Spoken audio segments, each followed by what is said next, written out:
దేవుణ్ణి స్తుతించాలి. ఎలా స్తుతించాలి?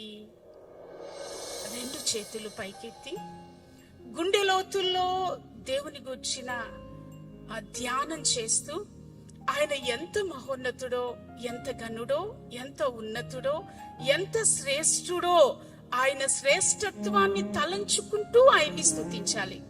రెండవదిగా మన జీవితాల్లో ఏ ఏ మేళ్ళు చేశారో వాటన్నిటినీ జ్ఞాపకం చేసుకుని ఒక్కొక్కటిగా దేవుణ్ణి స్తుతించేటప్పుడు, దేవుని బిడ్డలారా, మనకి ఎన్నో ఉపకారాలు ఆయన చేశారు కదా, ఆయన చేసిన ప్రతి ఉపకారాన్ని తలంచుకుంటూ దేవునికి కృతజ్ఞతాస్తుతులు చెప్పాలి. మూడవదిగా ఆయన మన జీవితాల్లో చేయబోయే మేళ్లకు కూడా, ఏదైనా మన జీవితంలో మనకు అవసరం ఉంది, యేసేని అడిగామా కావాలని, ఆయన ఇస్తారు నిశ్చయంగా. అయితే విశ్వాసంతో ఆయన ఇచ్చేశారు, ఇవ్వక ముందే ఆయన నాకు ఇచ్చేశారు అన్న ఆ విశ్వాసంతో దేవుని స్తుతించాలి. Praise the lord.